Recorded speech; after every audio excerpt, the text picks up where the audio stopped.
peu à gauche. Lo vemos en México, On le voit au Mexique, en Brasil, au Brésil. porque, por ejemplo, podemos observar, finalmente diría, Finalement, on peut observer que esta ofensiva neoliberal, además de que néolibéral provocar la exclusión en materia provoque educativa, l'exclusion dans les laboral, con el perspectives desempleo, laborales avec entre otras cosas también podemos ver on peut aussi voir la desvalorización la justamente del trabajo académico, del dévalorisation trabajo du travail intelectual en el académique, mundo du entero. travail intellectuel dans le monde entier. Si gusta responder una vez. Sí. Al mismo tiempo, la traducción.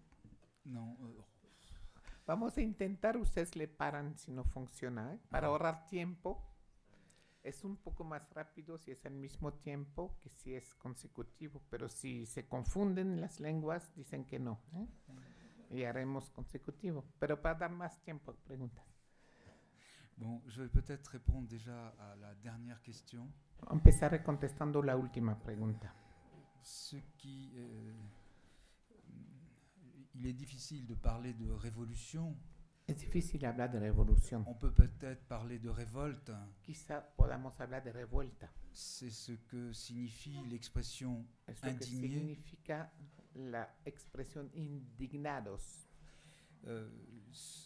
Je crois que si ce n'est pas l'État qui a perdu de sa légitimité, No creo que es el Estado que perdió su legitimidad, ce sont les élites sino las élites qui se sont appropriées l'État que se apropiaron del Estado et qui perdent peu à peu y que están perdiendo leur légitimité. su legitimidad. J'ai dit tout à l'heure, enfin je n'ai pas dit, Gilberto a dit, En la traducción anterior se dijo, mon double mexicain mi doble mexicano, a dit que se dijo en la traducción que la notion d'élite la noción de élite est une notion flatteuse. es una noción halagadora.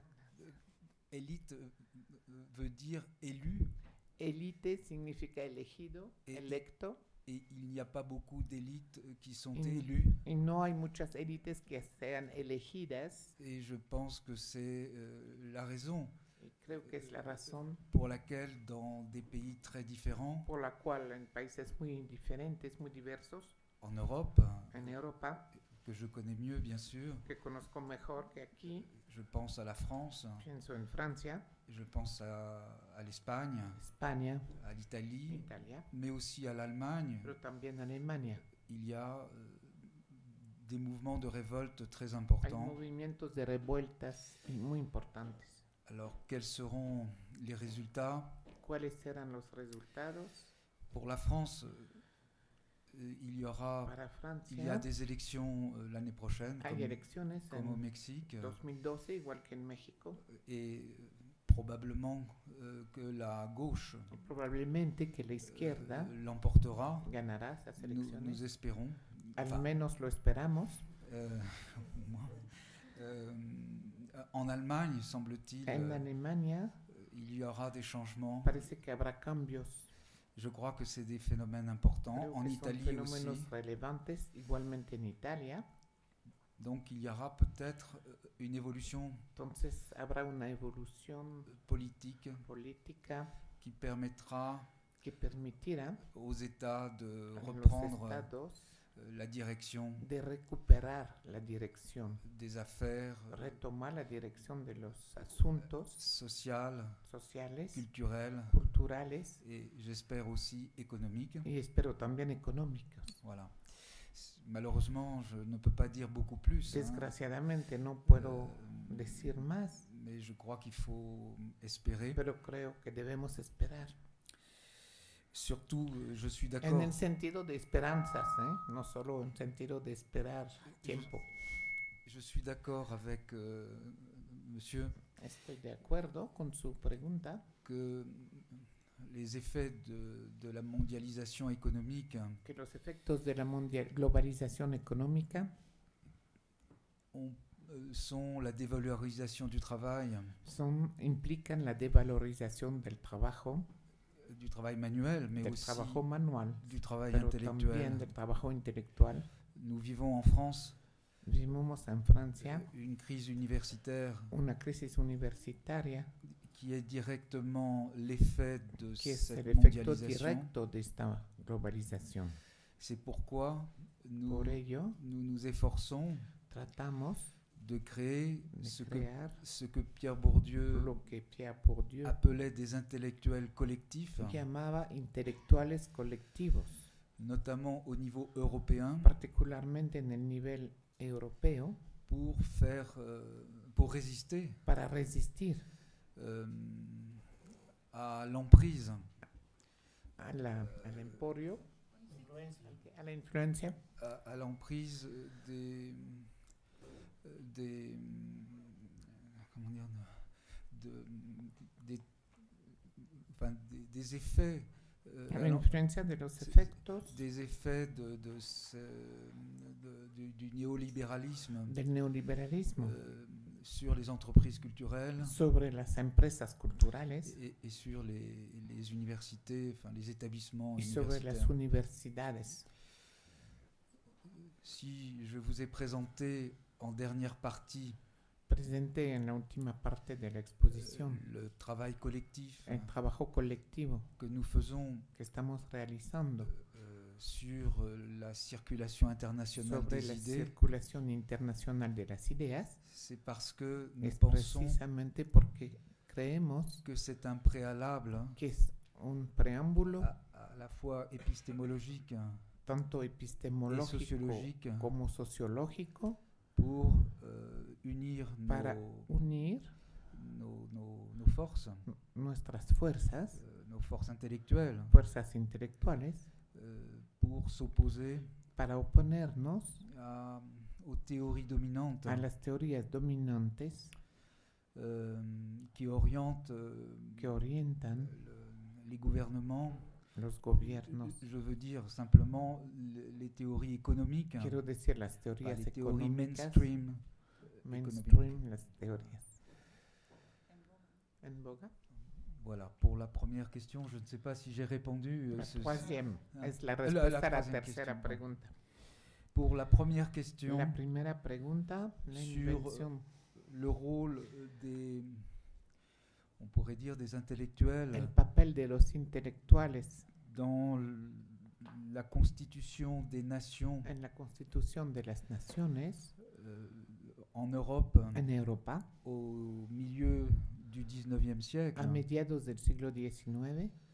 C'est un fait qui a été observé Es un hecho observado dans tous les pays, en todos los países, notamment les pays d'Europe centrale. particularmente los países de Europa Central. L'invention d'une identité, La invención de una identidad d'une identité nationale nacional qu'on observe aussi bien en Allemagne, que se observa tanto en Alemania mais qu'en Hongrie, como en Hungría, en Pologne, Polonia. mais c'est vrai aussi de l'Italie. Es verdadero también para Italia.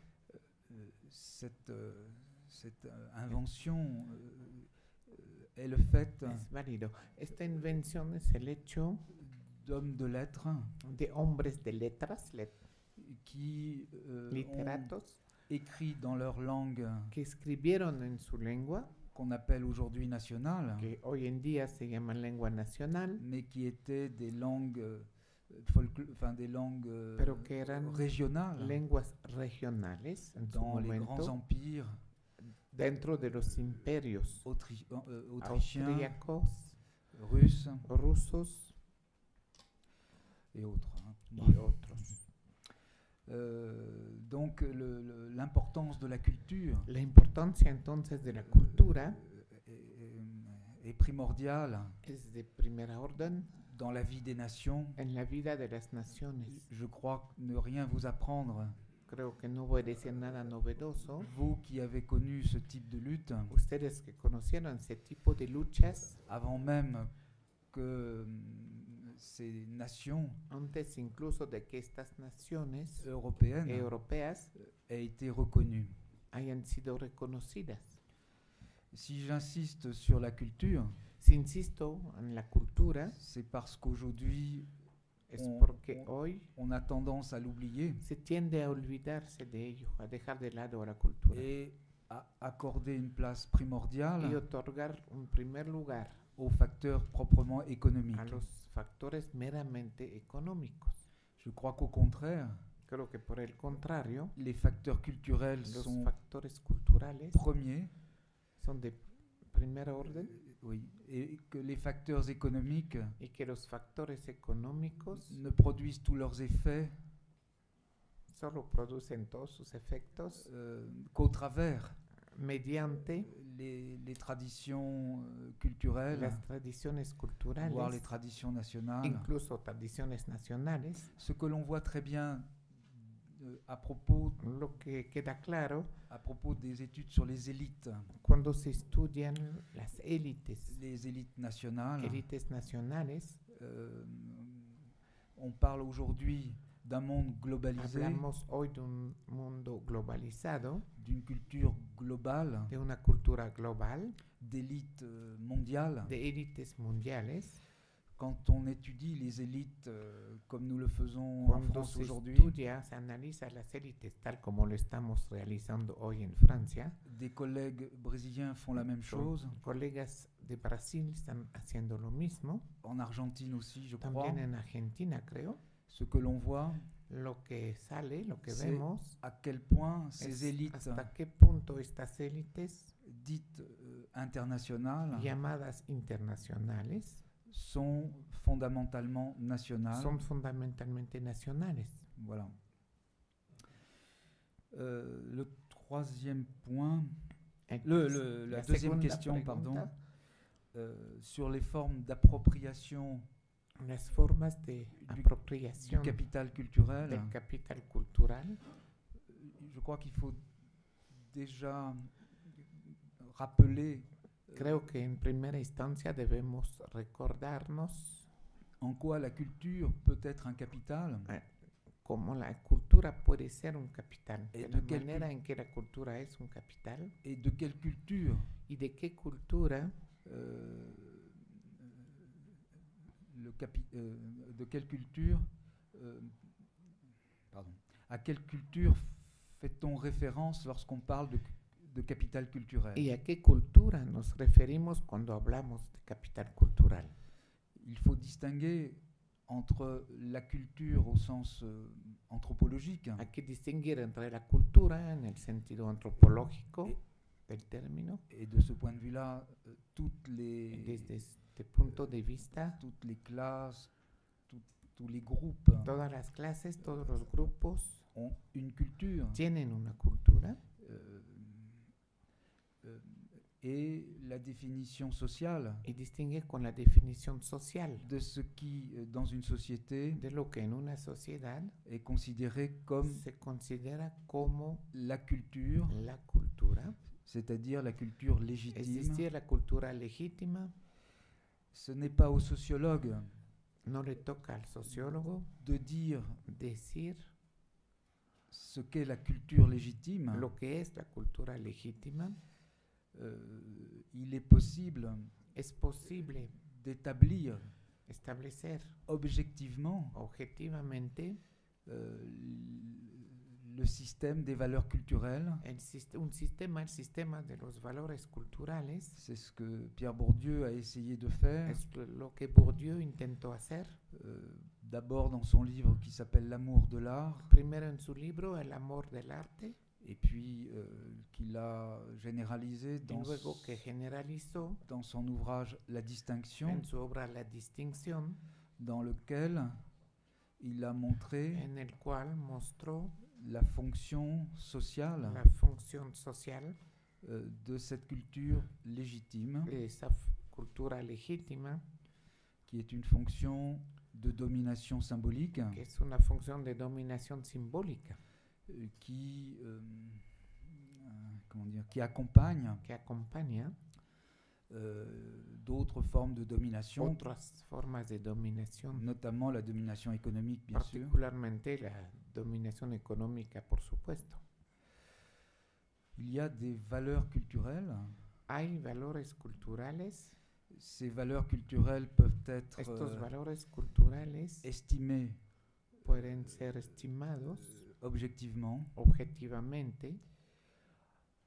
Comment peut-on le faire? ¿Cómo hacerlo? Ce que nous avons fait, nous, en France, Lo que hicimos en Francia, nous avons étudié les programmes scolaires. estudiamos a los libros de texto escolares, los programas, Nous avons étudié le système de notes estudiamos el sistema de calificación des épreuves de los exámenes pour entrer dans les écoles, pour Para- entrer et sortir para ingresar y salir de la escuela, des écoles de ce qu'on appelle le pouvoir, hein, des écoles de pouvoir. particularmente de las grandes escuelas, las de universitarias, las escuelas del poder. Est-ce que l'on peut observer? Y lo que se puede observar C'est une hiérarchie es una jerarquía des pratiques, de las prácticas, des goûts, de los gustos, et dans la classe dirigeante.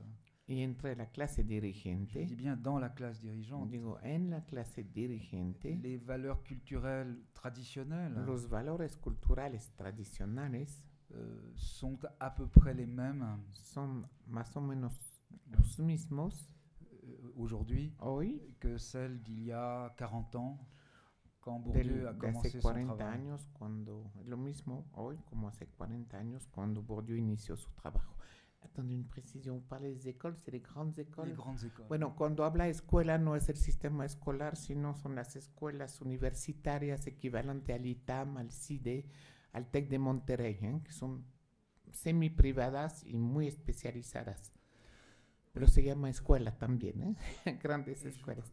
No hablaba del sistema escolar preparado de la CEP, ¿no? Sino, Non, le système scolaire français est sí, incompréhensible, que el sistema escolar francés es muy même pour les complicado, Français. incluso para los franceses. No, no, Voilà. ça y est, Non, mais c'est vrai.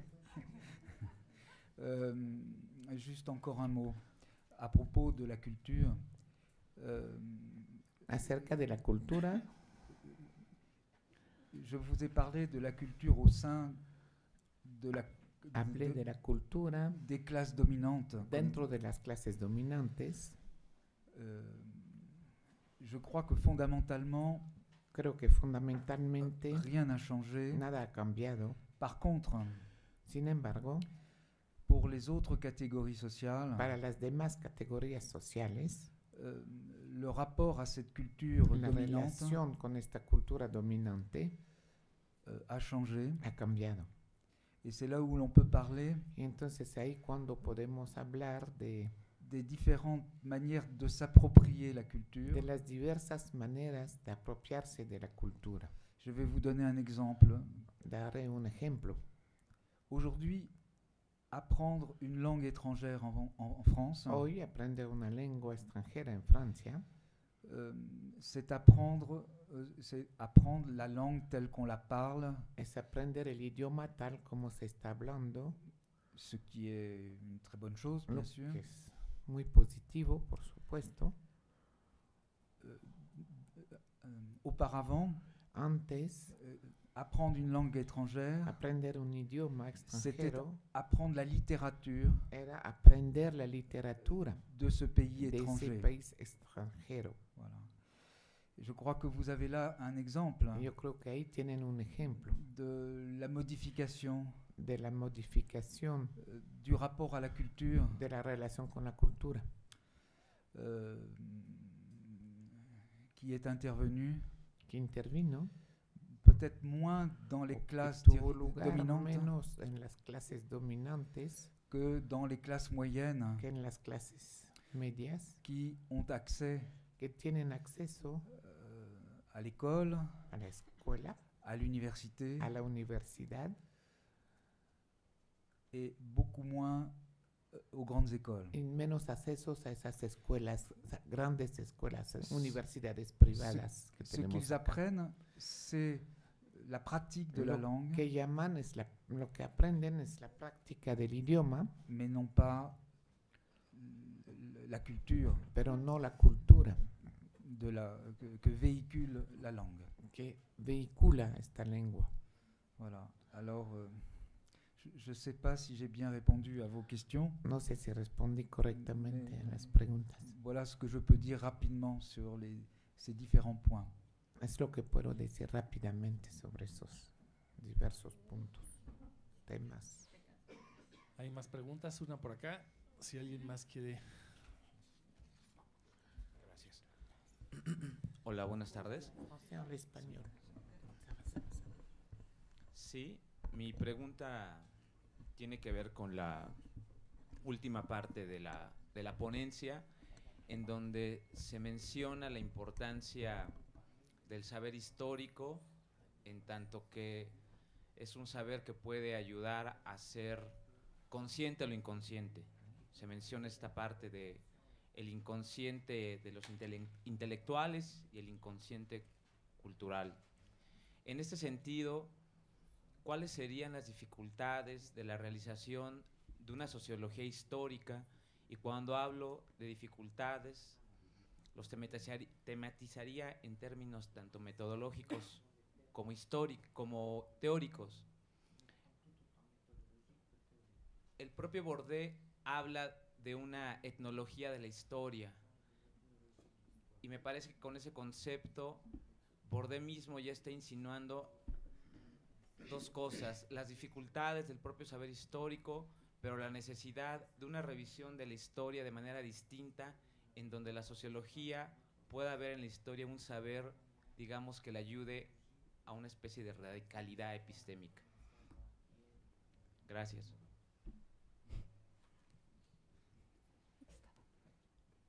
Bueno, si se intentara analizar a las élites de México, uno podría encontrar muy fácilmente que hay disposiciones muy definibles y correlacionadas a una forma de capital específica escolar, no entendida como variable cuantitativa, sino como esta variable categórica, donde distintas escuelas están formando distintas disposiciones.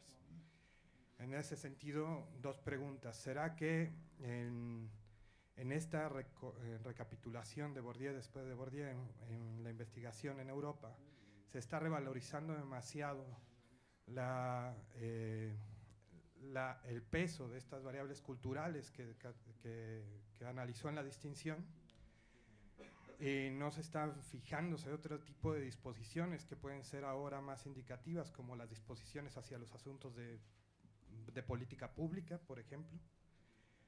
Uno. Y dos, me llamó la atención que no hay como también un enlace o una ampliación del marco teórico para también aplicarlo como en análisis más microsociales, y en ese sentido como para estudiar no una sociedad como la parisina o la francesa, sino como sociedades más pequeñas, incluso sociedades rurales que ahora se están complejizando y que pueden pensarse estratificadas. ¿No hay una vertiente de ese tipo de estudios que usted logre identificar como fuerte allá, en Europa? Una pregunta que iría en el sentido de la primera persona que habló.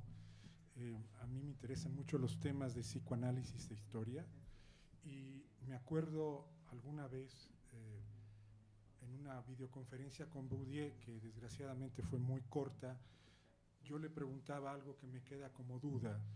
Era, ¿cuál es la noción de pronto que utiliza Bourdieu a veces de inconsciente?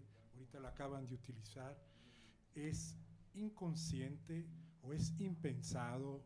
¿Es situaciones que la gente ignora o que de pronto en el hábitus repite porque ha internalizado algo, pero no necesariamente es inconsciente, sino otro tipo de conceptualización que habría que utilizar, me parece, y es una duda que tengo desde entonces.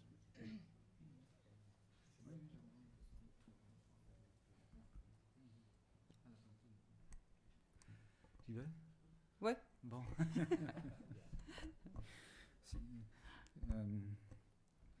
Je vais commencer toujours par la dernière question. Voy a empezar, como siempre, con la tercera pregunta. Oui, la notion d'inconscient chez Bourdieu, La noción de inconsciente en Bourdieu, je crois que Pierre Bourdieu n'a pas fait la théorie de ce qu'il appelle l'inconscient. yo creo que Bourdieu no hizo una teoría de lo que llamaba inconsciente. Il avait l'habitude de dire que les concepts étaient des outils Tenía la costumbre de decir que los conceptos eran herramientas et que leur définition y que su definición venait de l'utilité. venía de la utilización. Voilà. Alors, qu'est-ce qu'il entendait par inconscient? Entonces, ¿qué entendía él por inconsciente? Je crois qu'il y a plusieurs acceptions et vous avez raison de penser qu'il y a des difficultés. Creo que hay diferentes acepciones y creo que usted tiene razón en pensar que hay dificultades. Je crois que la première acception, le premier